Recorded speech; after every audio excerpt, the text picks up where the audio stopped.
화이자의 백신 개발 소식은 시장의 판을 흔들어 놓았습니다. 한쪽에서는 지나친 낙관론을 경계하는 목소리도 있고 이런 상태인데요. 코로나19 백신 개발에 관련해서 집중적으로 알아보는 시간을 갖도록 하겠습니다. 정윤택 제약산업전략연구원 원장 나오셨습니다. 네, 예, 안녕하세요. 안녕하십니까? 네. 자, 우선 가장 현안이니까 화이자 백신에 대해서 한번 좀 여쭤보도록 하겠습니다. 네. 정확한 지금 현황하고 네. 그다음에 앞으로 효능이 어떻게 될 거라고 지금 보고 계십니까? 화이자가 이제 전격적으로 이제 중간 발표를 했습니다. 예. 지금 미국을 포함해서 5개국 정도의 43,000명 정도 예. 투약을 했는데 그 중에서 94명을 대상으로 확인을 해봤더니 이제 확진자죠. 94명의 코로나 확진자를 대상으로 확인해봤더니 거기에 이제 의약, 소위 그 가짜 백신을 투여한 대상으로 했을 때는 90%가 감염됐고 백신을 투약한 군에서는 시적으로 거기에 보면은 이제 10% 정도밖에 안 돼. 그래서 시적으로 백신을 투약한 경우에 90% 이상 효과가 있다 이렇게 발표를 했습니다. 예. 그래서 지금 현재 이제 화이자가 뭐 전격적으로 이제 발표를 하면서 상당한 여러 가지 산업계라든가 여러 가지 이제 우리 경제 발전이라든가 경제 회복이라든가 이런 부분들이 이제 같이 맞물리면서 관심이 집중되고 있는데요. 예. 화이자가 개발한 백신은 RNA 타입의 백신입니다. 그래서 예. 지금 현재의 전문가들 사이에 조금 과연 유통 측면에서 다른 타국에 공급이 가능하느냐 뭐 이런 이슈가 있습니다. 예, 그래서 뭐 저온으로 해야 되고 뭐 네. 얘기가 상당히 많이 있습니다. 네, 아무래도 이제 기존 백신보다는 이제 안정 스타빌리티죠. 이렇게 예. 그런 부분이 이제 문제돼서 뭐 그 화이자에서 밝히기로는 영하 70도에서 한 10일 정도, 그리고 또 개봉 후에도 70도 상태에서 한 15일 정도, 맥시멈 25일 정도는 가능하다 이렇게 얘기를 하고 있습니다. 예. 그리고 또 시적으로 냉온 한 뭐 2도에서 8도 정도의 그런 냉온 상태에서도 한 5일은 보관하지 않겠느냐, 예, 뭐 이렇게 이제 화이자에서는 이제 얘기를 하고 있습니다. 그래서 이런 문제가 뭐 결국에는 이제 타국에 예. 뭐 미국을 대상으로 했겠지만은 미국도 워낙 땅덩이 높고 특수한 뭐 콜드체인이라는 운동 수단이 좀 필요한 상황이고요. 그리고 또 타국에 그 백신을 공급했을 때 과연 그런 부분들이 유통상에 문제가 없겠느냐. 우리 최근에 보면 백신에 대한 유통에 있어서의 온도 조건에 따라서 문제가 되지 않습니까? 그렇죠. 예, 예. 뭐 그런 부분들이 아무래도 백신 유통에 있어서의 또 극복할 방향이지 않겠는가 이렇게 얘기를 하고 있습니다. 그래서 화이자는 어쨌든 이번 11월 셋째 주에 미국 FDA에 긴급 사용 승인 신청을 하겠다 이렇게 밝히고 있습니다. 그래서 예. 그 결과 이제 최종적으로 3상에 대한 결과를 바탕으로 이제 긴급 승인 신청 통해서 그 백신에 대한 뭐 여러 가지 안전성과 유효성에 대한 부분들이 이제 검토가 될 것으로 예측을 할 수 있을 것 같습니다. 예, 알겠습니다. 자, 그러면 국내는 이게 그 화이자 백신이 언제쯤 보급이 될 수 있습니까? 그래요. 지금 정부 차원에서 이제 그 화이자 백신을 구매하기 위한 부분들을 이제 어쨌든 물밑 협상을 아무래도 하지 않겠습니까? 예, 아무래도 그렇겠죠. 뭐 지금 현재는 미국이랑 유럽에 이제 화이자 백신을 갖다 확보하고 구매 계약을 체결한 걸로 알고 있는데요. 우리나라도 마찬가지로 정부 차원에서 이 백신 확보를 위해서 아마 이 위에도 또 모더나도 있고요. 이렇게 글로벌 3상에 든 가시권에 있는 백신을 대상으로 아마 구매 협상을 하지 않을까 이렇게 생각합니다. 예, 알겠습니다. 자, 그 화이자는 화이자고 지금까지 또 이제 계속 다른 그 글로벌 여러 네. 제약사들도 계속 백신 개발에 나서고 뭐 이러고 있는 상태인데 네, 맞습니다. 전체적으로 지금 상황이 어떤 상태로 돼 있습니까? WHO가 이제 계속해서 업데이트해가지고 발표를 하고 있는데요. 지난 11월 3일에 이제 최근에 이제 또 발표에 의하면 지금 현재 임상 단계에 된 백신 후보군들이 이제 47개라고 발표를 하고 있습니다. 이 중에 3상이 이제 10개인데요. 이게 화면에 이제 나오고 있는데 지금 최근에 좀 이슈화가 됐던 게 중국의 사백신인 시노백 그렇죠. 있었는데 브라질 삼상 중에 환자가 이제 환자가 아니라 그 투약한 그런 사람이 이제 사망을 하는 사건이 있었습니다. 그래서 일시 중단했지만은 이제 최근에 또 확인해 보니까 연관성이 좀 낮지 않느냐 그래서 재개가 허용했다라고 이렇게 언론 보도를 봤습니다. 그리고 중국에서 기타 이제 시노팜에서 개발한 거나 아니면 칸시노 이렇게 해서 어떤 면역 방식에 따라서 좀 틀리긴 한데요. 중국이 한 4건 정도 그리고 이 중국 백신을 통해서 제3국에 거기에 공급한다든가 아니면 긴급 승인이라든가 이런 절차를 밟고 있습니다. 그리고 스푸트니크 이제 V 해서 이제 뭐 러시아에서 또 전격적으로 긴급 사용 승인을 한 상황이었는데 그게 역시 삼상 중에 있고요. 그 다음에 이제 관심을 모았던 이제 다국적 기업들 중심으로 보게 되면 영국의 그 아스트라제네카도 이제 하다가 이제 횡단성 특수염이라고 일반적으로 백신에 있어서의 부작용으로 잘 알려져 있는데요. 좀 이게 좀 문제가 돼 있어서 이게 이제 영국이나 브라질 같은 경우에는 이제 재개를 했지만 미국도 한 달 정도 펜딩하다가 최근에 이제 다시 재개를 했다 이렇게 얘기를 하고 있습니다. 그렇지만 여러 전문가들이 이런 바이러스 벡터를 이용한 경우에 이런 그런 부분들의 안전성에 대해서 어떨지 이렇게 조금 많은 의문을 제기를 하지만 어쨌든 간에 지금 재개한 상태고요. 그리고 또 가심을 화이자와 같은 타입인 모더나가 또 있습니다. 모더나가 곧 이제 중간 발표를 하겠다. 그래서 뭐 주가도 상당히 모더나에 대한 그런 가능성을 먹고 굉장히 또 가파르게 오르는 것으로 알고 있는데요. 이 화이자와 같이 이제 모더나 그다음에 또 이제 벨기에 이제 얀센이 있죠. 얀센도 마찬가지로 좀 문제되긴 했지만은 그에 이제 다시 재개하는 그런 형태를 보이고 있습니다. 그래서 현재 글로벌리 볼 때는 이제 삼상에 든 가시권에 든 백신들이 10종 정도가 되고 있다 이렇게 파악할 수가 있을 것 같습니다. 예, 알겠습니다. 자, 그 화이자의 소식도 있고 그다음에 좀 전에 말씀하셨던 것처럼 여러 회사들에서 계속 지금 백신을 개발하고 있기 때문에 백신에 대한 낙관론이 상당히 많이 있는 상태입니다. 또 일각에서는 지나치게 낙관을 하고 있는 거 아니냐라는 생각, 그 얘기도 많거든요.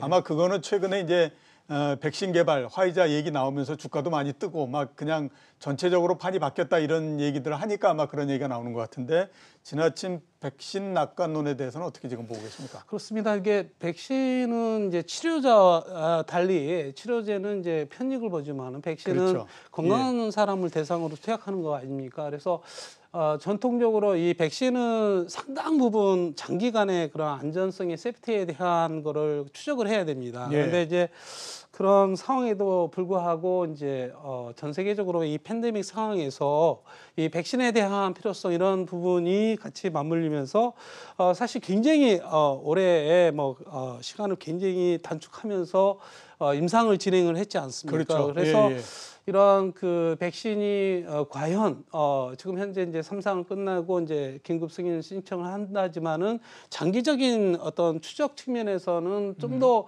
신중하게 검토를 해야 되는 것이 아닌가. 그래서 이 백신에 대해서 치료제에 대한 긴급성과 함께 백신에 대해서는 특히 이제 장기 안전성에 대한 그런 이슈들을 우리가 철저히 검증하고 접근할 사안이 아닌가 이렇게 생각할 수 있을 것 같습니다. 예, 워낙 뭐 시장에서는 지금 백신 개발을 너무나 고대하고 있는 상태니까 맞습니다. 아마 그게 그 백신 약간의 가능성만 하더라도 그냥 시장에서는 굉장히 그거를 크게 그해서 낙관론이 계속 퍼지니까 아마 그게 현실적인 기술하고 조금 그 괴리가 그 갖고 오고 있는 게 아닌가 이런 생각이 좀 들기는 합니다. 자, 아까 그 치료제 말씀을 하셨기 때문에 한번 좀 여쭤보도록 하겠습니다. 일라이 릴리가 만드는 밤나비팜이라고 하는 그게 이 그 약품이 FDA에 지금 승인을 신청했다 이렇게 얘기하는데 이거는 또 어떤 그 소식인가요?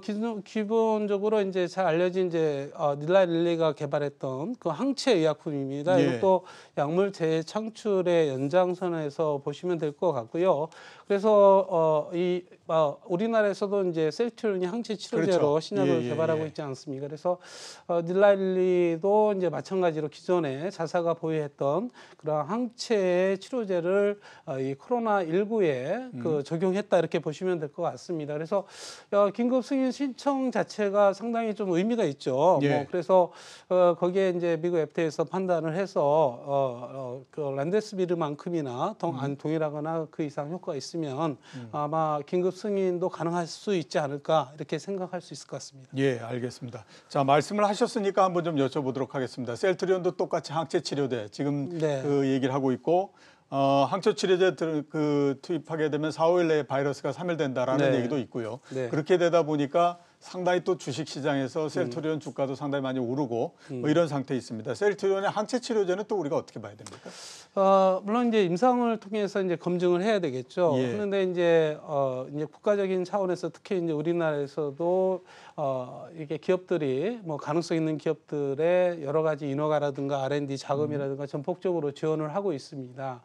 그에 따라서 상당 부분 이제 이렇게 또 가시권에 이렇게 접근한 기업이 이제 셀트리온도 하는 그 중에 하나인 거라고 생각하고요. 예. 셀트리온도 이제 전통적으로 신약을 개발했던 회사는 아니지만은 바이오시밀러를 개발하면서 이제 항체 의약품을 개발하면서 거기에 축적된 노하우를 바탕으로 본건도 이렇게 적용을 하고 있다라고 볼 수 있을 것 같아요. 그래서 뭐 연말에 이제 그런 뭐 어느 정도의 가시권이 있을 거라고 이제 발표는 하고 있지만 어쨌든 임상이라는 것은 어쨌든 결과를 갖다가 이제 뭐 단순하게 예측 확실하게 할 수가 없는 상황이고 예. 그 결과를 바탕으로 어쨌든 임상에 대한 결과를 바탕으로 우리가 이제 파악을 해봐야 될 사안이 아닌가 이렇게 생각합니다. 예, 알겠습니다.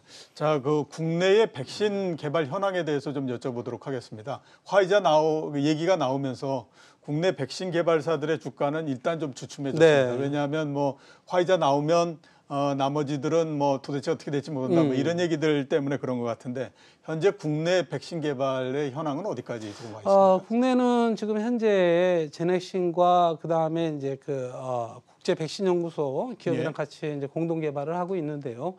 기본적으로 일상 이상 중에 있는 상태고요. 그래서 제넥신은 이제 기존에 이제 다국적 기업들이 어떤 백신의 타입에 있어서의 RNA 단백질 이외에 이제 제넥신은 이제 DNA 백신을 접근을 하고 있습니다. 예. 그래서 이 부분에 대해서도 어쨌든 이제 일상 이상을 진행하고 있기 때문에 우리가 좀 앞으로 이제 계속 볼 필요성이 있긴 하지만 이런 것 같습니다. 이제 설령 다국적 기업들이 백신을 갖다가 이제 개발을 해서 승인을 받고 투약을 한다 하더라도 이 백신은 과연 그 어떤 중앙 항체를 만들어내고 그리고 또 안전성에 대한 부분들을 얼마만큼 더 개선할지가 그 관건인 것 같습니다. 그래서 그렇죠. 비록 이제 후발이라고 하더라도 이제 제가 볼 때는 그러한 기존에 이제 만약에 허가된 그러한 백신보다도 안전성이라든가 어떤 면역에 있어서의 경쟁력이 확보된다라고 하면 얼마든지 예. 기회가 있을 거라고 생각하고요. 예. 좀 더 나가서는 우리가 이제 이번에 코로나 19를 굉장히 집중적으로 이제 우리가 이제 연구하다 보니까 기술의 진보가 이루어지는 것 그렇죠. 같습니다. 예. 그래서 백신도 이제 기존에 있던 사백신 중심의 전통적인 백신을 뛰어넘어서 RNA 백신이라든가 DNA 예. 백신, 단백질 뭐 등등 기타의 모든 기술에 대한 융합적인 측면에서 접근을 하고 있습니다. 그래서 이런 부분은 앞으로 이제 또 다른 질환에 극복할 수 있는 중요한 기술의 진보이자 뭐 어떤 발전을 위한 단초가 되지 않을까 이렇게 생각합니다. 예, 알겠습니다. 자, 백신 관련해서는 이 정도로 마무리하고요. 마지막 질문을 좀 다른 걸로 한번 좀 드리도록 하겠습니다. 지금 바이든 일단 당선자 상당히 유력한 그 대통령 이제 그 후보 그 당선자로서 지금 돼 있는데 당연히 민주당이다 보니까 오바마케어에 관한 얘기도 나올 거고. 맞습니다. 그래서 이제 그 바이오 관련해서 상당히 많은 발전이 있을 거다라고 보고 우리나라도 그 영향을 받을 거다라는 얘기들이 있거든요. 여기에 대해서는 지금 어떻게 보고 계십니까? 우선은 이제 바이든 당선자가 이제 내세웠던 걸 어차피 민주당이고 그 다음에 이 오바마 대통령 시절에 부통령 오랫동안 해서 정책을 리딩했기 때문에 기본적으로는 이제 오바마 케어를 갖다가 이제 계속 발전 내지 확대를 할 것이다. 그런데 이 정책 공약 사항들을 보게 되면은 기존의 그런 오바마 케어에서의 이러한 공공에 대한 부분들을 확대를 하겠다라고 하고 있습니다. 미국은 민간 보험 중심이지만은 또 공적 보험이 메디케어와 메디케이드가 있습니다. 그렇죠. 예, 예, 그래서